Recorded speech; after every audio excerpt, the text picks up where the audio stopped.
വന്നാട്ടെ sir.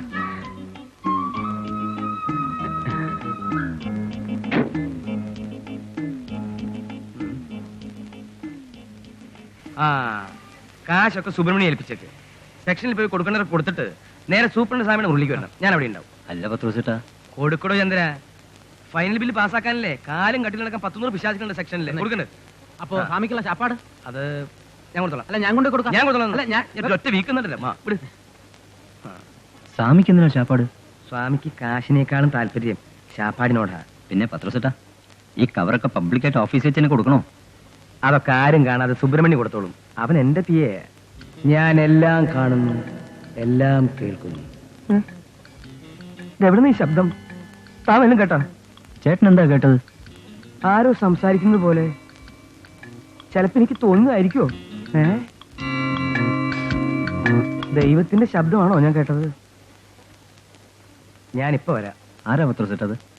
Thrissur BNRലെ executive എഞ്ചിനീയറാ. ഓ സാറേ, പത്രോസാണേ. എന്തൊക്കെയുണ്ട് പത്രോസ് വിശേഷം? സാറിന്റെ അനുഗ്രഹം കൊണ്ട് അങ്ങനെ നടക്കണു. ഇതാർക്ക് ഈ ചാപ്പാട്? എന്റെ അമ്മായിമ്മ ഡിസ്ട്രിക്ട് ഹോസ്പിറ്റലിൽ പ്രസവിച്ച് കിടക്കുക. അവർക്ക് ചോറ് കൊണ്ടുപോകണം. ഓ, പിന്നെ പീതാമന്റെ കാര്യം ഞാൻ പറഞ്ഞില്ലേ? ഓർമ്മയുണ്ട്. വരുമ്പോ മുന്തിരിയായിട്ട് ഞാൻ അങ്ങോട്ട് വരാം. എന്ന് ഞാൻ ചെല്ലട്ടെ. ഓ, എനിക്ക് അല്പം ധൃതിയുണ്ട്. പിന്നെ കാണാം. 2 കൊല്ലം നേന്ത്രക്കായി ഞാൻ കൂട്ടത്തിൽ കൊണ്ടുവരാട്ടോ. Good morning. Good morning sir. സുബ്രഹ്മണ്യോ, ഇരിക്കൂ. Thank you sir. നമ്മുടെ ചന്ദ്രൻ മുതലാളിയുടെ ഫൈനൽ ബില്ല് എവിടം വരെ ആയി സാർ? താനിപ്പോ ചന്ദ്രന്റെ കൂടെയാണോ? ഏയ്, ഞാനിപ്പോഴും പത്രോസ് മുതലാളിയുടെ PA. പിന്നെ ചന്ദ്രൻ മുതലാളിക്ക് ഈ കാര്യങ്ങളിൽ പരിചയക്കുറവുള്ളതുകൊണ്ട് എന്നെ അയച്ചു മാത്രം. ഈ കെയർ ഓഫിൽ തന്റെ മുതലാളി ചന്ദ്രന്റെ കയ്യിലും കുറെ വെട്ടിക്കും. ഇതെല്ലാം ഫൈനൽ ബില്ലുകളാണ്. ചന്ദ്രന്റെ ബില്ല് അങ്ങ് താഴെയാ.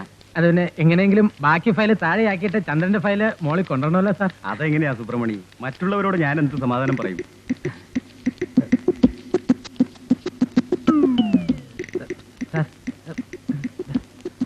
പണിക്കരേട്ടാ, സുന്ദരനല്ലേ? അതെ, സുഖം തന്നെ.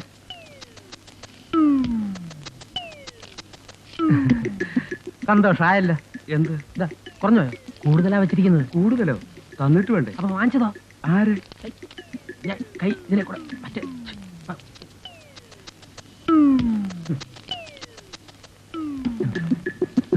ഇതേപോലെ പല കവറുകളും പല സെക്ഷനിലും കൊടുക്കാനുണ്ട്.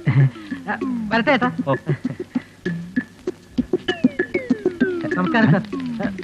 ഇയാളെന്റെ അയൽവാസിയാ, അല്ലാതെ വേറെ ഇടപെടൊന്നുമില്ല. എന്താടോ? സാർ എന്നെ മറക്കരുത്. നീർക്കോലി കളിച്ചാലും അത്താഴം മുടങ്ങും. ഹെഡ് ക്ലാർക്കിന്റെ അടുത്ത് ഫയൽ എത്തണ്ടേ? നല്ല കാര്യം. ചേട്ടന്റെ കാര്യം ഞാൻ ഗവനിക്കായിരിക്കോ? ചെല്ല്, സെക്ഷനിലോട്ട് ചെല്ല്, ഫയലൊക്കെ എടുത്തോട്. ഇവനൊക്കെ ജനിച്ചതന്നെ ഇതിനു വേണ്ടിയാണെന്ന് തോന്നുന്നു. ഇതെന്താ? ഇറച്ചിയൊന്നും അല്ലല്ലോ. ഇറച്ചി മഹാപാപമാ. ഏയ്, ഇത് ഫിഷ് മോളി. മോളി? തന്റെ ഭാര്യയുടെ പേര് മേരിക്കുട്ടി ഉണ്ടല്ലേ? മോളി ഈ ഡിഷിന്റെ പേരാ, അല്ലാതെ എന്റെ ഭാര്യയുടെ പേരൊന്നുമല്ല. അതെനിക്കറിയാവോ? ഇത് പട്ടിണി കിടന്നു ചക്കക്കൂട്ടം കിട്ടിയ പോലെ ഇയാളുടെ കാര്യം പറഞ്ഞു. അല്ല, മോളിന് നന്നായിട്ട് കുഴച്ച് കഴിച്ചാൽ നല്ല രസം ഉണ്ടാവും പറയാണ് ഞാൻ. കുറച്ചു നല്ല ഇരിക്കാ. വയറ് നിറച്ചു കഴിച്ചോ? നിറയട്ടെ അങ്ങട്. അല്ല, മടത്തിന്ന് കൊണ്ടുവന്ന ചാപ്പാട്? മടത്തിന്ന് കൊണ്ടുവന്ന ശാപ്പാട് മടത്തി കൊണ്ട് പൂച്ചിട്ട്. എന്താ? അല്ല, മടത്തിന്ന് കൊണ്ടുവന്ന ശാപ്പാട് വീട്ടിൽ കൊണ്ട് വെക്കാൻ പറയായിരുന്നു. ഇവിടുന്ന് ജോലി കഴിഞ്ഞ് ചെല്ലുമ്പോ നല്ല വീക്ക് വിൽക്കാലോ. വേണ്ട വേണ്ട, തിരിച്ചു കൊടുക്കണ്ട, ഇവിടെ തന്നെ വെച്ചാൽ മതി. തിരിച്ചു കൊണ്ടുപോയി ആ പാർവതി ബഹളം വയ്ക്കും. ഇതിനിപ്പോ എന്താ ചെയ്യേ? ഇതിത്രയല്ലേ ഉള്ളൂ. ഇത് കഴിഞ്ഞ് ഞാനൊന്ന് ട്രൈ ചെയ്യാം. എന്റെ അമ്മേ. അപ്പൊ ആ പാവൻ ചന്ദ്രന്റെ ഫൈനൽ ബില്ലിന്റെ കാര്യം സ്വാമി ആറ്റല്ലോ? അതൊക്കെ പറഞ്ഞു കഴിഞ്ഞില്ലേ പത്രോസേ? ബില്ല് എന്റെ ടേബിളിൽ ഒന്ന് വന്നോട്ടെ. മതി, ധാരാളം മതി. കഴിഞ്ഞോ? കഴിഞ്ഞു. ഇവിടെയല്ല, ഇവിടെ ചോദിച്ചത്. എല്ലാം ഓക്കെ. ഇന്ന് വൈകുന്നേരം ചന്ദ്രൻ കോൺട്രാക്ടറുടെ ഫൈനൽ ബിൽ സ്വാമിയുടെ മേശപ്പുറത്തെത്തും. ഒട്ടുക്കത്തെ തീറ്റയെന്നുണ്ട് പണ്ടാടങ്ങൽ. മീന്റെ വല്ലാത്ത നാറ്റം. മീൻ കൂട്ടിയ പിന്നെ സാമ്പാറിന്റെ മണം ഉണ്ടാവുക. പത്രോസേ, ഫയൽ എന്റെ മേശപ്പുറത്ത് വന്നാലുടനെ ഞാൻ പാസ്സാക്കി വിട്ടോളാം. പിന്നെ തന്റെ അയൽക്കാരൻ സൂപ്രണ്ട് ശങ്കരവാര്യരുണ്ടല്ലോ, അയാളുടെ കാര്യം താൻ തന്നെ നോക്കണം. അയ്യോ, അതും സ്വാമി തന്നെയാണ്. അത് മാത്രം എന്നോട് പറയണ്ട, അയാളോട് താൻ തന്നെ പറഞ്ഞോണം. എന്റെ പെൻഡിങ്ങിൽ കിടക്കുന്ന 3-4 ബില്ലിന്റെ കാര്യം പോലും ഞാൻ വാര്യരോട് പറഞ്ഞിട്ടില്ല. പിന്നെ ഇപ്പോ ഒരു പിടിയും കിട്ടാത്ത ആളയാള്. എങ്ങനെ അയാൾ അപ്രോച്ച് ചെയ്യാ? ശ്രമിച്ചു നോക്ക് പത്രോസേ. താൻ വിരിച്ച വലയിൽ വീഴാത്തവരുണ്ടോ? വീഴുമെന്ന് എനിക്കറിയാം. എന്റെ കർത്താവേ, ചെകുത്താനെയാ വിളിക്കുന്നത്. എന്റെ പള്ളിക്കുരിശ് സംസാരിക്കുന്നോ? എന്താ പത്രോസേ ഒരു പതർച്ച? ഏയ്, ഒന്നുമില്ല. പോവാ. ശരി. വരട്ടെ.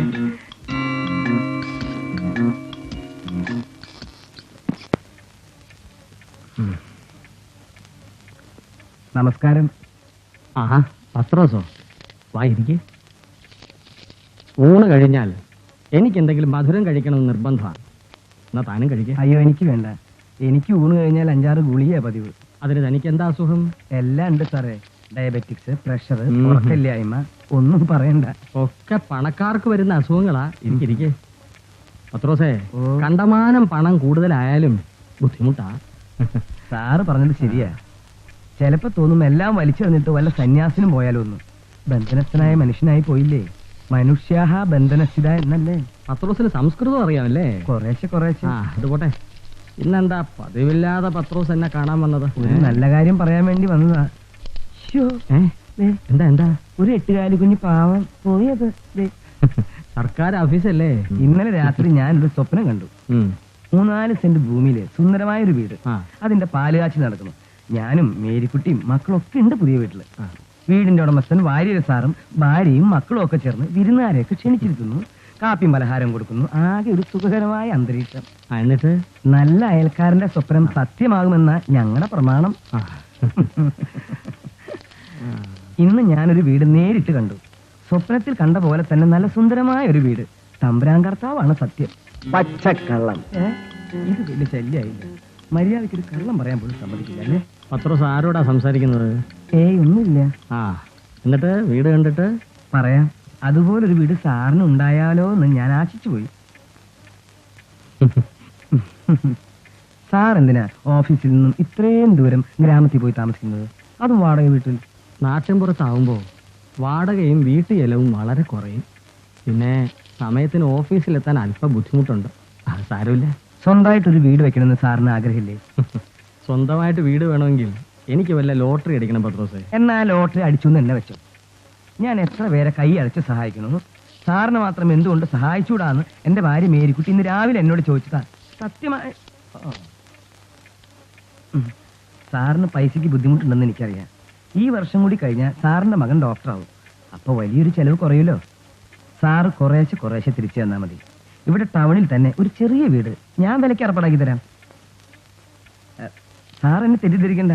ഒരു പ്രത്യുപകാരം പ്രതീക്ഷിച്ചല്ല ഞാനിത് ചെയ്യുന്നത്. ഒന്നുമില്ലെങ്കിലും നമ്മൾ ഒരേ പഞ്ചായത്തിൽ ഒരേ റോഡിൽ താമസിക്കുന്ന നല്ല അയൽക്കാരല്ലേ? പിന്നെ അതിലെന്താ ഇത്ര സംശയം? പത്രോസിന്റെ തെക്ക് വശത്തെ അയൽക്കാരനല്ലേ ഞാൻ. വടക്ക് വശത്തൊരു അയൽക്കാരനുണ്ടല്ലോ, പാവൻ ജോസഫ്.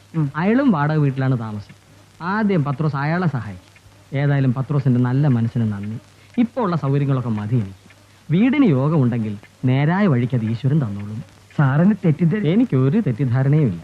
പത്രോസ് ഭയപ്പെടണ്ട. അന്യായമായി ഞാൻ ആരെയും ദ്രോഹിക്കാറില്ല. ന്യായമല്ലാത്തതിന് ഞാൻ വഴങ്ങുകയുമില്ല. പത്രോസ് പൊയ്ക്കോ.